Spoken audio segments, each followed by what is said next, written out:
warahmatullahi wabarakatuh. Selamat pagi anak-anak, apa kabar hari ini? Mudah-mudahan selalu dalam keadaan sehat dan selalu dalam lindungan Allah. Amin. Hari ini kita lanjutkan pembelajaran tematik tema 9 subtema 2 pembelajaran keempat. Nah, di sini ada sebuah cerita. Sepulang sekolah, Udin hendak beristirahat. Udin mendengarkan radio sambil tiduran. Acara yang Udin dengarkan yaitu lagu-lagu daerah. Banyak selingan iklan sebagai jeda lagu. Salah satu iklan yang didengar Udin adalah iklan pengobatan alternatif. Nah, iklan pengobatan alternatif merupakan jenis iklan kesehatan. Masyarakat banyak jenis iklan yang dipaparkan melalui radio, juga melalui televisi dan internet. Tidak lama kemudian, Udin tidur. Udin lupa mematikan radionya. Bangun tidur, Udin langsung mematikan radionya. Udin beranjak dari tempat tidurnya menuju kamar mandi untuk mencuci muka. Setelah mencuci muka, Udin bergabung dengan ibu, ayah, dan adik di ruang keluarga menonton televisi. Seperti radio yang didengar Udin, di televisi pun ada jeda iklan. Iklan melalui radio dan televisi disebut iklan elektronik. Media elektronik lainnya yang bisa digunakan untuk menayangkan iklan adalah internet. Nah, isi iklan elektronik sangat beragam, oleh karena itu ada banyak jenis iklan elektronik dilihat dari segi isinya. Nah, ayo mengamati iklan elektronik untuk mengidentifikasi jenis iklan berdasarkan isinya. Nah, di sini ada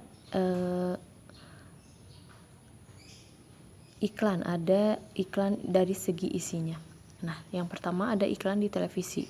Iklan di televisi menayangkan gambar partai-partai politik dalam pemilu 2014. Iklan tersebut untuk mengenalkan kepada khalayak tentang partai-partai politik peserta pemilu tahun 2014.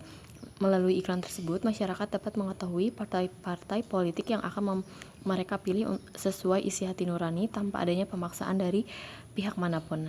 Nah, iklan pada gambar termasuk jenis iklan politik. Lalu yang kedua ada iklan ini berisi tentang ajakan kepada khalayak untuk membeli aplikasi pendidikan anak berbahasa Indonesia. Nah, iklan yang ditayangkan melalui internet. Nah, berdasarkan isinya, iklan ini termasuk iklan pendidikan. Lalu ada iklan ini ditayangkan melalui televisi. Kamu tentu sering melihat iklan ini. Iklan ini berisi ajakan kepada khalayak untuk menggunakan sampo. Pada gambar iklan di bawah ini, dengan menggunakan sampo, rambut akan menjadi bersih, kuat, dan lebat. Dilihat dari isinya, iklan sampo ini termasuk jenis iklan kecantikan. Nah, itulah tiga jenis iklan yang dilihat dari isinya. Yang pertama ada iklan berupa iklan politik, yang kedua iklan pendidikan, dan yang ketiga ada iklan kecantikan. Nah, keluarga Udin hidup rukun. Mereka selalu menyempatkan berkumpul dalam ruang keluarga. Keluarga Udin juga membiasakan beribadah bersama. Keluarga Udin tidak hanya rukun dengan anggota keluarga. Keluarga Udin juga rukun dengan tetangganya. Ketika tetangganya mengalami musibah seperti kematian, keluarga Udin memberikan bantuan dengan ikhlas. Nah, dalam 1 minggu, keluarga Udin melakukan olahraga bersama sebanyak 3 kali. Olahraga dilakukan pagi hari sebelum persiapan bekerja dan sekolah. Olahraga yang biasa dilakukan keluarga Udin adalah senam pagi. Sebelum melaksanakan senam, Udin dan ayah bekerja sama mempersiapkan radio, kaset, dan kasetnya untuk mengiringi senam. Ibu menyiapkan air mineral untuk minum saat istirahat. Selesai senam, semua anggota keluarga Udin melakukan aktivitas masing-masing. Udin dan adiknya persiapan ke sekolah. Ayah bersiap ke kantor dan ibu bersiap membuka toko kelontongnya. Nah, toko kelontong milik Ibu Udin dikelola oleh keluarga sendiri. Inilah toko kelontong yang dikelola Ibu Udin. Nah, selain sibuk mengurus toko kelontong, Ibu Udin menjadi salah satu pengurus koperasi. Koperasi yang dijalankan adalah koperasi simpan pinjam. Anggota koperasi tersebut adalah warga kampung tempat tinggal Udin. Koperasi termasuk jenis usaha yang dikelola oleh bersama. Untuk lebih jelasnya, simak beberapa jenis usaha yang dikelola sendiri dan dikelola oleh kelompok seperti berikut. Sekarang kita lanjutkan ke usaha ekonomi yang dikelola sendiri dan kelompok. Nah, berdasarkan pengelolaannya, usaha ekonomi dapat dibedakan menjadi 2. Pertama, usaha ekonomi yang dikelola sendiri. Kedua, usaha ekonomi yang dikelola kelompok. Berikut usaha ekonomi yang dikelola sendiri dan kelompok. Yang pertama ada usaha ekonomi yang dikelola sendiri. Nah, usaha ekonomi yang dikelola sendiri atau perseorangan biasanya modalnya terbatas. Contoh usaha ekonomi yang dikelola sendiri adalah sebagai berikut. Yang pertama ada usaha pertanian. Usaha pertanian kebanyakan mengelola usaha pertanian secara perorangan dengan modal terbatas. Meskipun demikian, ada juga usaha pertanian yang dilakukan secara besar-besaran, namun hanya beberapa orang yang bisa melakukannya. Lalu yang kedua, industri kecil. Industri kecil biasanya berupa industri rumahan. Industri kecil biasanya dikelola secara perorangan. Contoh industri kecil seperti usaha kerajinan, mebel, meja, kursi atau lemari, dan industri keramik, kerajinan anyam, dan tembikar. Lalu yang ketiga ada usaha perdagangan. Usaha perdagangan yang dikelola secara perseorangan biasanya perdagangan dalam jumlah kecil sampai menengah. Contoh usaha membuka toko kecil seperti toko kelontong milik Ibu Udin. Contoh lainnya seperti membuka warung, penjajah keliling, pedagang kaki lima, pedagang di lapak-lapak pasar, dan pedagang hasil bumi. Nah, yang keempat, usaha jasa. Banyak usaha jasa yang dikelola secara perorangan. Contoh usaha jasa yang dikelola perorangan antara lain salon, bengkel, fotokopi, tukang syukur, dan tukang pijit. Nah, sekarang kita ke usaha ekonomi yang dikelola oleh kelompok. Nah, usaha ekonomi yang dikelola secara kelompok adalah usaha yang dijalankan secara bersama-sama baik dalam hal modal pengelolaan maupun hal bagi hasil. Nah, contoh usaha ekonomi yang dikelola secara bersama-sama antara lain firma, SIPI, PT, BUMN, perusahaan daerah, dan koperasi.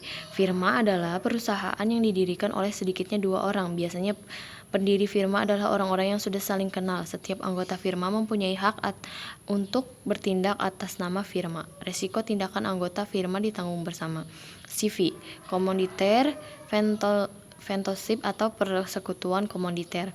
CP adalah perusahaan yang didirikan oleh satu orang pengusaha atau lebih. Modal CP berasal dari perusahaan itu dan dari beberapa penanam modal. Pengusaha menjadi pemimpin perusahaan dan pertanggungjawaban atas kelangsungan hidup perusahaan. Para penanam modal mempercayakan pengelolaan CP kepada pengusaha. Sebuah perusahaan yang membentuk CP bisa dikembangkan dari firma. Hal ini terjadi bila sebuah firma ingin mengembangkan usaha dan membutuhkan tambahan modal. Yang ketiga ada PT, perseroan terbatas. Nah, PT perusahaan yang modalnya diperoleh dari penjualan saham. Saham adalah surat berharga sebagai tanda keikutsertaan menanamkan modal dalam perusahaan. Yang keempat ada BUMN, Badan Usaha Milik Negara. Adalah perusahaan yang seluruh modalnya dimiliki oleh negara. Ada 3 bentuk perusahaan negara, yaitu perusahaan jawatan atau perusahaan umum atau perum, dan perusahaan perseroan atau persero. Dan ada yang kelima ada perusahaan daerah. Perusahaan daerah adalah perusahaan yang modalnya dimiliki oleh pemerintah daerah. Tujuan pendirian perusahaan daerah antara lain turut melaksanakan pembangunan ekonomi daerah dan pembangunan ekonomi nasional. Selain itu, perusahaan daerah juga bertujuan untuk memenuhi kebutuhan rakyat dan menyediakan lapangan kerja dalam rangka menuju masyarakat adil dan makmur. Nah, yang ketiga ada koperasi. Koperasi adalah usaha bersama dalam bidang ekonomi. Kerjasama dalam koperasi berdasarkan prinsip saling membutuhkan dan kesamaan kebutuhan anggotanya. Di Indonesia ada 5 bentuk koperasi, yaitu koperasi konsumsi, koperasi simpan pinjam, koperasi produksi, dan koperasi jasa, serta koperasi serba usaha. Nah, tugasnya yaitu halaman 102. Ya, bekerja sama dengan orang tua. Apa yang dilakukan oleh orang tuamu untuk mencukupi kebutuhan keluarga? Coba tanyakan kepada mereka, kemudian tuliskan jawaban orang tuamu pada kolom tersebut. Nah, kalian sangkutkan dengan usaha ekonomi yang dikelola oleh sendiri atau kelompok. Jadi orang tua kalian itu termasuk ke dalam kategori mana atau kelompok mana. Nah, sekian pembelajaran untuk hari ini. Tugasnya hanya 1. Apabila ada yang tidak dipahami atau dimengerti, boleh tanyakan langsung pada ibu. Ditutup wabillahi taufiq wal hidayah. Wassalamualaikum warahmatullahi wabarakatuh.